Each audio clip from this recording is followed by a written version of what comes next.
कैराना पहुंचे उत्तर प्रदेश के मुख्यमंत्री योगी आदित्यनाथ ने सपा, बसपा और कांग्रेस पर जमकर हल्ला बोला। योगी आदित्यनाथ ने चुनावी मंच से भगवान श्री राम के मंदिर, रोजगार, अपराध, चौधरी चरण सिंह को भारत रत्न, व्यापारियों, बेटियों को सुरक्षा जैसे तमाम मुद्दों पर विपक्ष पर जमकर प्रहार किए। साथ ही समाजवादी पार्टी पर प्रहार करते हुए उन्होंने कहा कि उनके तो कहने ही क्या, वो लोग तो माफियाओं के मरने पर उनकी कब्र पर फातिया पढ़ने जाते हैं। उन्होंने कहा कि जब से उत्तर प्रदेश में हमारी सरकार आई है, तब से प्रदेश में बेटी व व्यापारी पूरी तरह सुरक्षित है। जो लोग कैराना में पलायन के जिम्मेदार थे, अब उन सब लोगों का इस धरती से हमारी सरकार ने राम नाम सत्य कर दिया है। गन्ना किसानों को मुख्यमंत्री ने आश्वासन दिया है और कहा है कि शुगर मिल भुगतान नहीं कर रही हैं, उन शुगर मिलों से उनके अधिकार छीनकर कोऑपरेटिव बना दिया जाएगा। किसानों को उनकी पाई का भुगतान किया जाएगा। दरअसल आपको बता दें कि उत्तर प्रदेश के मुख्यमंत्री योगी आदित्यनाथ कैराना लोकसभा क्षेत्र के शामली नगर में भाजपा प्रत्याशी प्रदीप चौधरी के समर्थन में एक चुनावी सभा को संबोधित करने के लिए आए हुए थे। योगी आदित्यनाथ ने मंच से सपा, बसपा और कांग्रेस पर जमकर प्रहार किया। उन्होंने कहा कि पहले प्रदेश में कर्फ्यू रहता था, बहन, बेटी व व्यापारी सुरक्षित नहीं था। आज आपकी सरकार में कर्फ्यू खत्म हुआ है और कावड़ यात्रा शुरू हुई है। माफिया, अपराधी, दंगई जो थे, उन्हें उनके उचित स्थान पर पहुंचा दिया गया है। आज अपराधियों का राम नाम सत्य हुआ है। यहाँ क्षेत्र में गन्ना किसानों के बकाया भुगतान को लेकर भी योगी आदित्यनाथ ने बड़ा बयान दिया। उन्होंने कहा कि प्रदेश की 15 शुगर मिलें ऐसी हैं जिनका भुगतान की समस्याएं हैं। अगर जल्द ही वह इन समस्याओं का समाधान नहीं करते तो गन्ना किसानों की पाई का भुगतान किया जाएगा। उनको कोऑपरेटिव सोसाइटी बनाकर किसानों को सौंप देंगे। सपा, कांग्रेस, बसपा राम के होने पर संदेह उत्पन्न करती थी और प्रमाण मांगती थी, लेकिन सुप्रीम कोर्ट ने भव्य राम मंदिर के पक्ष में निर्णय देकर यह साबित कर दिया कि राम थे। आज 500 वर्षों के बाद भगवान श्री राम के जन्म स्थान पर रामलला का जन्मोत्सव मनेगा। यह हमारे लिए सौभाग्य की बात है कि अनेकों पीढ़ियां गुजर गई और हमारे सामने भगवान श्री राम का मंदिर बना है। हम लोग जो कहते हैं वह करते हैं। हमने कैराना से पलायन रोका, व्यापारियों को, नागरिकों को सुरक्षा दी, बेटियों को सुरक्षा दी, कर्फ्यू को पूरी तरह से खत्म कर कावड़ यात्रा शुरू कराई। और वहीं दूसरी ओर में लोग गुंडों, माफियाओं, अपराधियों को संरक्षण देने का काम करते थे। आज जो अपराधी पलायन के लिए जिम्मेदार थे, उनका हमारी सरकार ने धरती से ही पलायन कर दिया है और ऐसी कार्रवाई उनके विरुद्ध की गई है कि उनकी 7 पुश्तें भी अपराध व आपराधिक क्षेत्र में जाने के विषय में नहीं सोच सकेंगी। साथ ही योगी आदित्यनाथ ने सपा पर हमला करते हुए कहा कि सपाइयों के तो कहने ही क्या है, वह तो माफियाओं व अपराधियों के मरने पर उनकी कब्र पर फातिया पढ़ने के लिए जाते हैं। इसलिए मैं यहाँ की जनता से अपील करता हूँ कि उनको एक बार फिर फातिया ही पढ़ा देना और कैराना से फूल खिलाकर देश के यशस्वी प्रधानमंत्री नरेंद्र मोदी के हाथों को मजबूत करना है। आदरणीय योगी आदित्यनाथ जी मंच पर है। गरीब कल्याणकारी योजनाओं का लाभ जो आज प्राप्त होना प्रारंभ हुआ है, चाहे वह राशन की सुविधा गरीबों को मिलने का कार्य हो, चाहे वह 50-60 करोड़ लोगों को देश के अंदर आयुष्मान भारत की सुविधा का लाभ देने का कार्य हो। बहनों और भाइयों, जो उससे छूटे हुए हैं, मेरे पास तो कोई विधायक या पीड़ित भी एक पत्र भेजता है तो मोदी जी ने हर गरीब का अकाउंट खोला हुआ है, मैं सीधे उसके अकाउंट में पैसा भेज देता हूँ। मेरे उपचार के भाव में कोई वंचित नहीं रहना।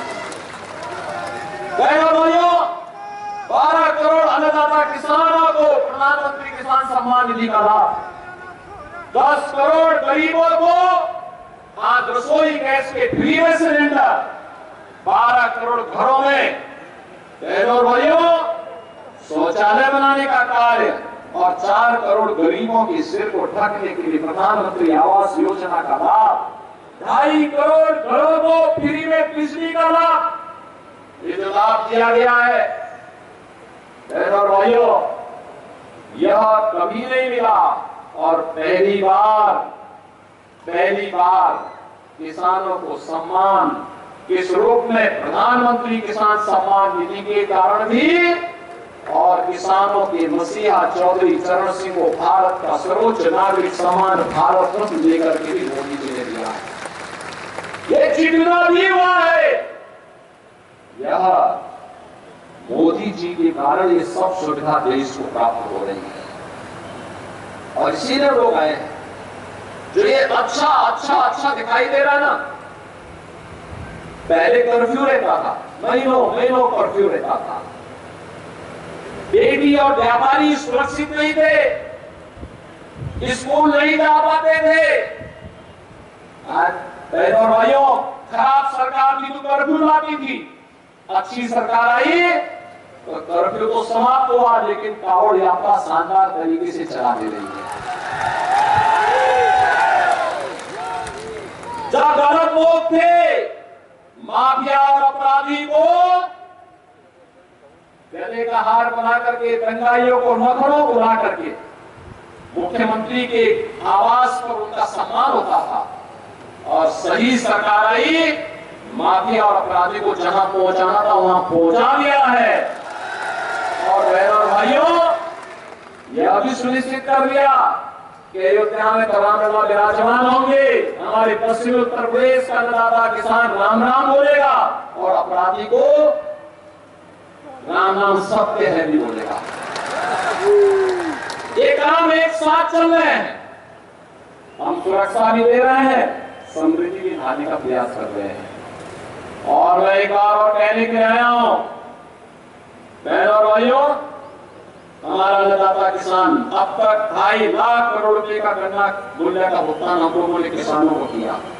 शामली की 2-3 चीनी मिलों में समस्या है और मैंने कह दिया है, पाई चुकता नहीं तो चीनी मिल का मालिक किसान कौन बना देंगे। एक पाई का चुकता होगा और इसमें बहनों भाइयों विश्वास करिए,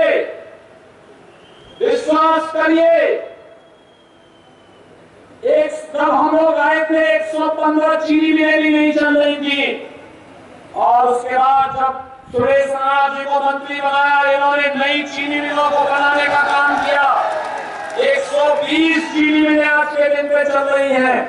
120 में से 105 एक सप्ताह के अंदर गन्ना मूल्य का भुगतान करने पे आ गई है। 15 चीनी मिलों को हमने नोटिस जारी कर दी है और कह दिया है कि अगर गन्ना मूल्य का भुगतान समय पे नहीं हुआ, पिछला बकाया भी नहीं दिया, तो पाई की वसूली हम लोग करना जानते हैं और किसान अन्नदाता किसान की कोऑपरेटिव बना करके हम चीनी मिल उनको सौंप देंगे। बहनों और भाइयों, आज इसीलिए मैं आपके पास कहने के लिए आया हूं, जब अच्छा रहता है तो हमें और भी सतर्क और सावधान होना चाहिए। इसलिए सावधान और सतर्क रहना है क्योंकि विरोधी कहीं सेंध लगा करके फिर आपकी निश्चिंता का लाभ न ले ले, निश्चिंता का लाभ न ले ले। और बहनों भाइयों, मैं इसीलिए आपसे कहने के लिए आया हूं कि किराना में फिर से भाजपा और राष्ट्रीय लोक दल का एक तो बेहतर समन्वय, जहां नल होगा वहां कौन तो खिलेगा ही खिलेगा ना। और इसी के लिए मैं आया हूं आपसे कहने के लिए, ऐसा ना हो कि हमें मान लें कि अब तो हम लोग सब एकजुट हो गए हैं और तो हमें जीतना ही है। हमें एक एक वोट को अपने पोलिंग बूथ तक पहुंचाने के लिए कार्य करना है और इसी के लिए हम सब आपके पीछे आए कहने के लिए। बहनों और भाइयों, सुरक्षा की आपको चिंता करने की आवश्यकता नहीं, विकास के कार्यों की भी चिंता करने की आवश्यकता नहीं। गन्ना मूल्य के भुगतान को लेकर किसी प्रसन्न चौधरी हमारे विधायक हैं, वो अभी मुझसे कह रहे थे कि काम होना चाहिए। मैंने कहा निश्चित रहिए, कहीं कोई समस्या नहीं आएगी, लेकिन ये सारे कार्य तो हम लोग करने के लिए बैठे ही हैं, लेकिन लोकतंत्र ने आपको एक अधिकार दिया है और ये जो परिवर्तन देश के अंदर, प्रदेश के अंदर, शामली के अंदर हुआ है, तो ठीक है, आपने आशीर्वाद दिया, मोदी जी देश के प्रधानमंत्री बने, मोदी जी के नेतृत्व में सारे कार्यक्रम हुए, लेकिन इसका श्रेय आपको जाता है क्योंकि आपने ही सही जगह वोट देकर के सरकार चुनी। अच्छे लोगों को चुन के भेजा तो अच्छे निर्णय हो रहे हैं, खराब लोगों को चुन के भेजते हैं, खराब निर्णय होते हैं। ये माफिया और अपराधी बहनों और भाइयों किसी के आएगी तो अच्छा निर्णय करेंगे, और नहीं तो ये कांग्रेस ने तो बाबा साहब भीमराव अम्बेडकर का भी अपमान किया, चौधरी साहब का भी अपमान किया, और समाजवादी पार्टी को तो कहना ही क्या है। वह तो माफिया और अपराधियों के मरने पर फतिया पढ़ने के लिए जाते हैं। इनको फतिया पढ़ा दीजिए। आपका एक वोट इसके लिए इनको सही जगह पहुंचा देगा। और इसीलिए मैं आज आया हूं आपसे कहने के लिए बहनों और भाइयों कि केराला के पलायन को जिन लोगों ने केराला वासियों को पलायन करने के लिए मजबूर किया था, हम लोगों ने उनको इस धरती से पलायन कर दिया। और यहां कोई पलायन नहीं करा सकता, यहां पर कोई पलायन कराने का दुस्साहस नहीं कर सकता। यहां की पहचान को किसी को खिलवाड़ करने की छूट नहीं दे सकते। और बहनों और भाइयों, आज इसीलिए मैं शामली का आह्वान करने के लिए आया हूं। हमें मोदी जी को देखना है, देश को देखना है। देश के अंदर जो वातावरण बदला है, मैं पूछना चाहता हूं बहनों और भाइयों, क्या अयोध्या में राम मंदिर का निर्माण कांग्रेस सपा बसपा के लोग करवा दे? क्या उम्मीद करते हैं? कल रामनवमी भी है, यहां पे हमारे जो पूर्वज हैं तब से किसी भी जाति मत और मजहब का व्यक्ति है, आपसी संबोधन में क्या बोलते थे? राम राम भैया, राम राम जी, यही तो बोलते हैं ना, यही तो बोलते हैं। अब मुझे बताओ, राम के साथ हमारा संबंध किस रूप में? इस रूप में है, हमारा संबोधन ही राम राम हो गया। और बहनों और भाइयों, कल भगवान राम का जन्मदिन, 500 वर्षों तक उनकी जन्मभूमि पर, 500 वर्षों तक उनकी जन्मभूमि पर भगवान राम का जन्मोत्सव मनाने से वंचित रखा गया। हम लोग दर्जनों पीढ़ियां चली गई। हमारी पीढ़ी कितनी सौभाग्यशाली है। आज प्रभु को, जिस प्रभु के लिए कांग्रेस ने, समाजवादी पार्टी ने, बहुजन समाजवादी पार्टी ने, जिस प्रभु के लिए हम लोगों को कहा कि प्रमाण दीजिए, अरे हमारा संबोधन ही प्रमाण है, हम राम राम कह रहे हैं, ये हमारा प्रमाण है। लेकिन हमसे कहा गया अयोध्या में ही राम पैदा हुए, आप इसका प्रमाण दीजिए। बहनों और भाइयों, आज प्रमाण माननीय उच्चतम न्यायालय ने दे दिया, और अब तो प्रभु राम लला का भव्य मंदिर भी बन गया। 500 वर्षों के बाद इस शुभ अवसर आया है, तो हमारी पीढ़ी की सौभाग्यशाली है। अयोध्या में हमने अपनी आंखों से राम लला को विराजमान होते हुए देखा, और हमारे पूर्वजों का संबोधन था राम राम का, और राम राम का संबोधन भी सार्थक हुआ है। हुआ है ना? हुआ है ना? राम राम का संबोधन सार्थक हुआ है ना? और इसीलिए कहने के लिए आए हैं। ये कांग्रेस के लोग तो अब कहते थे राम हुए ही नहीं, और अब क्या कहते हैं? कहते हैं राम तो सत्य है। यही है इन लोगों का दोहरापन, ये दोहरा चरित्र है कांग्रेस सपा और बसपा का। इसमें दोहरे चरित्र में जीने वाले लोगों पर विश्वास मत करिए। यहाँ तो जो बोला वो होगा। एक बार जो पानी से निकल गई, रघुकुल रीति सदा चली आई, हमने कहा था ना कि केराला के पलायन को रोकेंगे, आज पलायन रुका है ना। हमने कहा था सुरक्षा का बेहतर वातावरण देंगे, बेहतर वातावरण दिया ना। हमने कहा कर्फ्यू दोबारा नहीं लगने देंगे, कावड़ यात्रा धूमधाम से निकालेंगे, हो गया है। तो बहनों और भाइयों, जो कार्य आप इम्प्रूव कर सके तो हमें उस भाव के साथ आगे बढ़ने के काम करना है। और इसलिए बहनों और भाइयों, मैं आज आप सबके बीच आया हूं आपसे कहने के लिए, भारतीय जनता पार्टी और राष्ट्रीय लोकदल ने केरल अन्य बहुत सारी व्यापारिक गतिविधियां चल रही थी, मैं अपने आप को रोक नहीं पाया।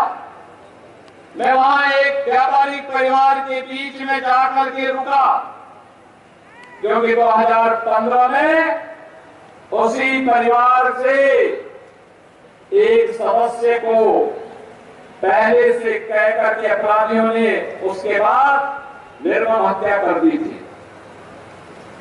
मैंने वहां के पहले व्यापारियों से बात की, वहां के नागरिकों से मैंने बात की और मैंने उनसे पूछा, मैंने कहा बताओ कि अब कैसे व्यापार चल रहा है? लोगों के साथ बहुत अच्छा है, अमन चैन है।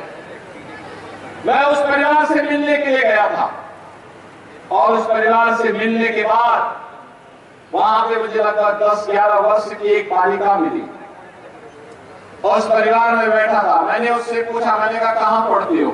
उसने कहा यही स्कूल में पढ़ती हूं। मैंने कहा कोई डर तो नहीं लगता? कहा अब डर नहीं लगता है, लेकिन एक दिन मैंने देखा कि मेरे पिता को जिस अपराधी ने गोली मारी थी वो कहीं इधर चौराहे पे दिखाई दिया था। तो मैंने कहा चिंता मत करो, अगली बार उसकी राम नाम सत्य है कि यात्रा ही निकलेगी। अपराधी इस तरीके से घूम करके दहशत पैदा करेंगे तो फिर आने वाली उसकी 7 पीढ़ियां तय करेंगी कि क्या उसके साथ व्यवहार होना है, आने वाले समय में अपराध कैसे होता है। इस अपराध के बारे में उनकी 7 पीढ़ियां सोचेंगी। बहनों भाइयों, मुझे प्रसन्नता है बाद में